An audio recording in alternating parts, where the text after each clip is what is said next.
그 고택에 가면 현판이 남아 있습니다. 글씨 읽으실 수 있나요? 호명정사 그렇게 되어 있네요. 그 다음에 이제 이것은 언제 다른 주련인지 모르겠는데요. 주련이 두 개가 보입니다. 뭐라고 보입니까? 이건 아마 누군가 후대의 사람이 이분의 뜻을 기리면서 걸은 것 같아요. 간호해방 민족춘 그랬네요. 집안의 종을 다 풀어주니까 우리 민족에 봄이 왔다. 그런 구절이고요. 청산대첩 광복신 그랬네요. 청산 위에서 크게 이겨서 내 몸이 광복을 맞았다. 우리가 광복을 맞았다. 그런 말입니다.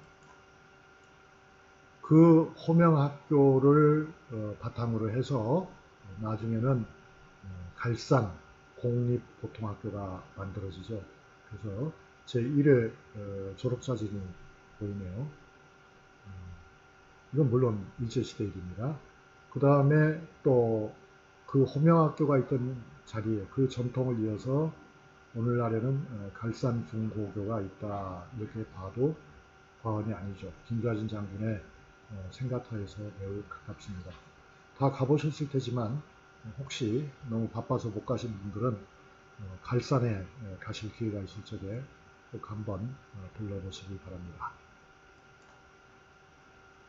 보면은 이제 그 생가에는 김좌진 장군이 남기신 책들이 또 여러 권 있습니다. 그렇게 많이 남지는 않았죠. 왜냐하면 만주에 가서 활동을 하셨으니까요. 그렇게 차곡차곡 다 간수할 수는 없었습니다만 가령 이제 가운데 보이는 책이 무엇입니까? 연병실기라고 되어 있잖아요. 병사를 훈련하는 일에 관한 기록이다 그 말이죠. 그래서 일찍이부터 불공부에도 관심이 있었지만 병사를 훈련하는데도 많은 생각을 가지고 있었음을 우리가 알 수가 있는 거죠. 그랬을 것 같아요. 왜냐하면 1910년 이후에 조선의 광복이라고 하는 것은 결코 말로만은 되찾을 수 없는 것 아니었겠어요? 그것은 실력이 있어야만, 즉 무력이 있어야만 달성될 수 있는 꿈이었기 때문에 청년 김좌진은 무예에 관해서도 깊은 관심을 가졌다. 넉넉히 짐작할 수 있죠. 그 다음에 이거는 이제 그 전통적인 교육을 받은 김좌진 장군이니까 1901년에 아주 젊은 나이였죠. 10대죠. 10대 청소년이 이런 시절에 스승이신 김복한 선생에게 보내는 편지인 것 같아요. 그래서 당시 음력 7월 23일에 쓴 편지죠. 아마 안부 편지인 것 같은데요. 어쨌든 이렇게 글씨도 아주 잘 쓰고 정말 제대로 교육을 받은 유교적 교양을 갖춘 선비였던 거죠. 청년 선비 김좌진이 근대적인 무기를 써서 나중에 근대적으로 훈련된 일본의 정규군과 싸워서 이길 줄은 아마 누구도 모르지 않았을까요? 1901년의 시점에서는 누구도 상상조차 못한 일이었을 것입니다. 고택을 다시 한번 보시면 이렇습니다. 이제 어때요? 아주 단정한 한옥 기와집이죠. 여기서 이제 이 청년이 나라를 건질 만한 큰 인물로 자라났던 것입니다. 사람에게는 그런 점에서 참 아늑한 집이라고 하는 공간이 꼭 필요한 것 같아요. 많은 청소년들이 오늘날에도 김좌진 장군의 생가를 찾아오고 있죠. 여러분도 아이들이 집에 있으면 꼭 데리고 가셔서 여러분이 아시는 대로 좀 설명도 해주시고 오늘 강의를 들으면서 새롭게 느낀 점이 계시면 그런 이야기도 좀 보태서 아이들에게 꿈과 용기를 주시면 참 좋겠습니다. 우리는 이제 경제적으로 보면 상대적이니까요. 상대적으로 대단히 강한 경제적인 대국이 되긴 했습니다만 아직도 여러 가지 점에서는 우리가 넘어야 할 산들이 있으니까요. 김좌진과 같은 그런 불굴의 정신을 우리 청년들이 가질 수 있다면, 또 김좌진처럼 제 한 몸만을 생각하지 않는 공공의 안녕과 공공의 평화를 생각하는 그런 아이들을 키울 수 있다면 얼마나 좋겠습니까? 당연히 그렇게 해야 되는 거겠죠. 이제 김좌진 장군의 후손이 누구냐 하는 거는 뭐 모르겠습니다. 많은 분들은 그 일제시대 식민지에서 주먹으로 유명했던 김도한 씨가 그 아들이다, 그렇게 얘기도 하고요. 또 요즘에는 만주 쪽에 실제로 김좌진 장군의 세력이 자손이 살고 있다, 그런 보도도 제가 본 것 같습니다. 그런데 이제 노소는 고령에 있습니다. 고령과 홍성은 바로 붙어 있기 때문에 고령이 홍성이고 홍성이 고령인 거죠.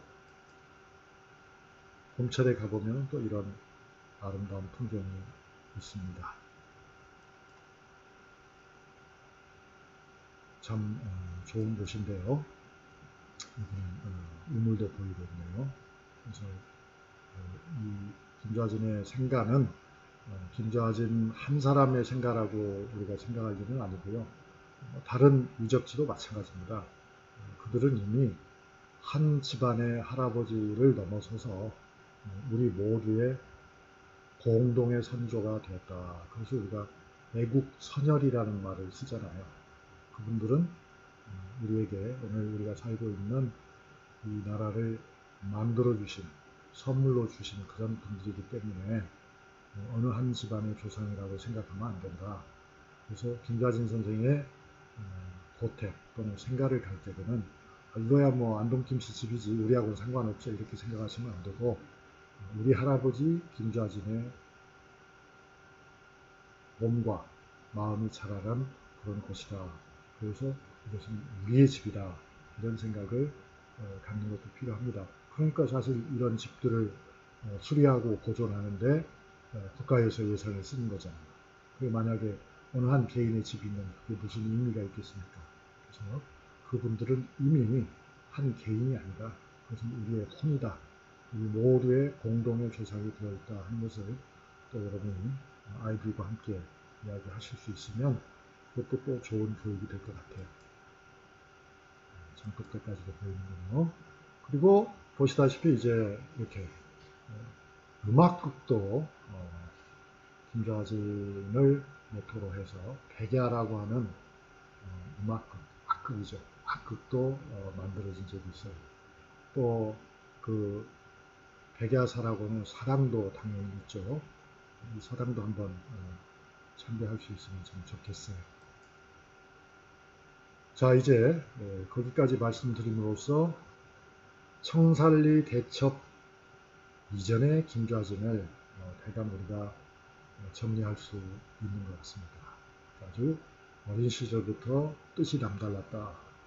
훌륭한 교육을 받고 훌륭한 유교 교육을 받고 정말 멋진 선비가 되어서 그는 변화하는 세상 속에서 애국 계몽의 대열에 선봉으로 나섰다. 그리고 나라를 빼앗긴다음에도 좌절하지 않고 나라를 되찾기 위해서 자기가 할 수 있는 모든 노력을 다 기울였던 것이다. 그러한 사람에게 하늘은 기회를 주셨다. 봉오동과 청산리에서 일본군과 싸워서 크게 승리를 거둘 수 있는 그런 기회를 주었던 것이다. 이렇게 볼 수 있겠죠. 자, 이제 그러면 대첩 이야기를 좀 더 자세히 해보겠습니다. 이제 그 청산리 대첩에도 역사적 배경이 있는 거예요. 마치 호명학교를 열게 된 데도 을사조약이라고 하는 역사적 배경이 있었잖아요. 그렇듯이 청산리 전투가 일어나기 전에는, 바로 그 얼마 전에는 1919년 3.1 독립만세 운동, 요즘은 3.1 독립혁명이라는 표현도 쓰더군요. 그런 엄청난 거국적 움직임이 있었다. 1910년에 나라를 빼앗기고 일본 사람들은 여러분이 잘 아시는 것처럼 총독부를 통해서 아주 강력하게 지배를 했죠. 그들 스스로도 그 시기, 10년의 시기를 무단 정치라고 인정할 만큼, 무단이란 말은 무력을 통해서 함부로 짓밟는 정치를 무단 정치라고 하잖아요. 그런 무단 정치를 10년 했어요. 그래서 이제 일본 사람들은 이제는 우리가 한국 사람들의 독립의 혼을 다 뿌리 뽑아놔버렸다. 이젠 조용히 저놈들이 말을 잘 들었겠다. 그렇게 생각을 하고 있었잖아요. 그런데 이제 1919년에 뜻밖의 사태가 일어난 거죠. 이게 바로 3.1운동이죠. 작년은 3.1운동 100주년 기념이라서 3.1운동을 우리가 회상할 수 있는 여러 가지 방식으로 3.1운동을 기념할 수 있는 행사들이 참 많았습니다. 이게 지금 만세를 부르고 있는 모양이고 그 뒤편에 서대문 형무소가 보이죠. 아니 교수님 형무소 앞에서 만세 부릅니까? 그런 뜻은 아니고 3.1 만세 운동의 주역들이 누구나 다 서대문 형무소에 가서 곤욕을 치렀기 때문에 서대문 형무소를 뒷배경으로 그린 것입니다. 지도를 보십시오. 지도를 보시면 1919년에 대단히 치열했던 시위 상황이 한눈에 들어옵니다. 시위 참가자는 이게 이제 일제추산이죠. 일제추산 103만 명. 그럼 이제 대개의 지표가 그렇습니다만 경찰 추산과 주최자 추산이 많이 다르잖아요. 말하자면 여기서 말하는 103만이라고 하는 것은 경찰 추산이죠. 실제로는 얼마가 되는지 모른다. 하여튼 수백만 명이다. 그렇게 생각하시면 돼요. 그리고 시위 건수도 일제 경찰 보고에 따르면 약 1700건. 실제로는 아마 보고를 하지 않은 그런 소소한 만세운동도 많이 있었을 테니까 이것도 역시 그냥 수천 건 그렇게 생각하면 되겠습니다. 수천 건에 수백만 명이 참여한 시위였다. 그리고 이제 일별 그 날짜별로는 어떻게 되는가 하는 걸 보면은 이 표에 나와 있죠. 점점 커지고 그다음에는 당연히 이제 줄어들어가는. 그래서 전체로 보면 3.1 운동이라고 우리가 쉽게 얘기하지만 실제로는 약 한 달간에 걸쳐서 일어났던 만세 운동이죠. 그리고 이제 시위 건수도 몇 명이 참여했느냐에 따라서 이렇게 정리해 볼 수가 있는 거죠. 작은 시위에서부터 큰 시위까지. 큰 시위도 굉장히 많았어요. 그리고 이제 지도를 보시면 만세 시위가 한 건이라도 있었다고 보고된 것을, 경찰 보고가 있는 것을 점점이 찍어 봤습니다. 그러면 이제 각 지역마다 숫자는 많이 다르게 나타납니다만 없는 데가 없죠. 없는 데가 없어요. 파란 점이 없는 도가 하나나 있습니까? 없습니다.